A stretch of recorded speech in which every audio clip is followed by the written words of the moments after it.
ইসলাম দান করলে যে সওয়াব, ধার করায় তার চেয়ে বেশি সওয়াব দিয়েছে।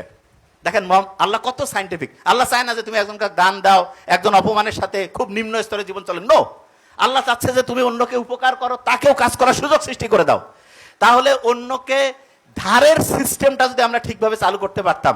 হ্যাঁ, অনেকে আছে ধার নিলে দেয় না, তবে আমি আপনাকে বলি, আপনি ধার দিলে বিশ্বাস করেন আপনার কমবে না। তবে মানে একটু সতর্ক হবেন যে ওই ধারের টাকা দিয়ে কেউ যাতে জুয়া খেলা, ক্যাসিনো, যেমন আমাদের এলাকায় নীলফামারী সৈয়দপুরে আমি খবর জানছি আজকে আসার সময়, আমার ছোট ভাই বলল এমন নাকি জুয়া কয়েক মাস চলছে, আমি জানি না এক্স্যাক্টলি, আমাকে বললো প্রত্যেক দিন কোটি কোটি টাকা ট্রানজেকশন হয়েছে।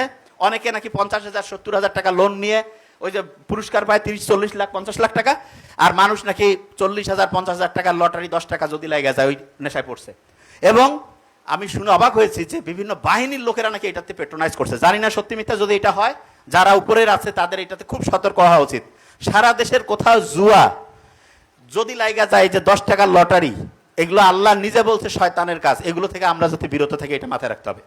এবং অন্যায়ের প্রতিবাদ করা, এইটাও কিন্তু একটা উপকার। খালি অন্যকে আপনি উপকার মানে কি, অন্যায়ের প্রতিবাদ করলে এইটা সবচেয়ে সেরা উপকার, এবং এই কাজটা করা আমাদের খুবই দরকার। ওকে, তাহলে অন্যের উপকার করা এটা ইসলামের মৌলিক কাজ। দেখেন ইসলাম যে সারা দুনিয়া জয় করছে উপকার করে।